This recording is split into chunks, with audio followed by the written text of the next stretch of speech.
बहू, ओ बहू, अरे कहाँ मर गई? अभी आई माँ जी।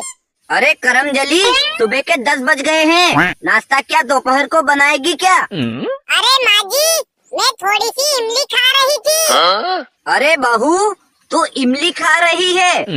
हाँ माँ जी। आपका लाख लाख शुक्र है भगवान, आखिर आपने मेरी सुन ही ली। अरे माँ जी, भगवान ने आपकी क्या सुन ली?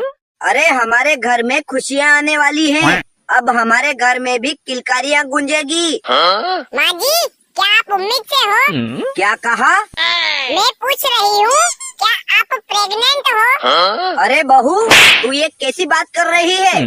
अरे माँ जी, आप ही तो कह रही थी कि घर में खुशियाँ आने वाली है। अरे बहू, देख मैं तुझसे कुछ कहना तो नहीं चाहती, लेकिन तू मुझे कहने पर मजबूर कर देती है, बेअकल कहीं की। अरे बहू, मैं दादी बनने वाली हूँ। दादी बनने वाली हो मतलब?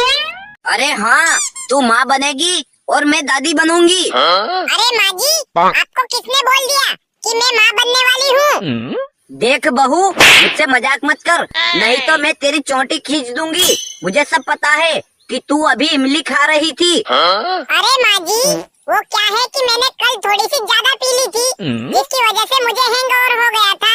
बस उसे उतारने के लिए ही मैं इमली खा रही थी। पड़ गई तेरे कलेजे में ठंडक।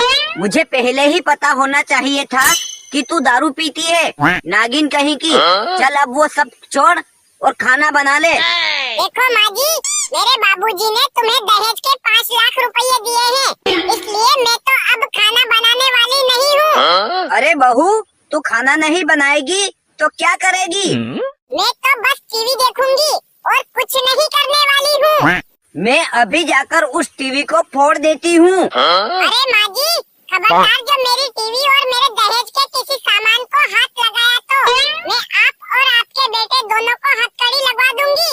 अरे बहू, एक काम कर, तू तेरे दहेज के 5 लाख और मेरे बेटे को भी ले जा और निकल जा मेरे घर से। देखो माँ जी, ये घर केवल आपका ही नहीं, मेरा भी है, इसलिए अब इस घर से मैं नहीं बल्कि आप निकलेंगी। अरे नेहा, तू माँ से ये कैसे बात कर रही है? देखो जी, आप ज्यादा कलेक्टर मत बनो और चुपचाप जाकर बर्तन मांज दो, वरना बेलन से मार मार के तुम्हें रोटी की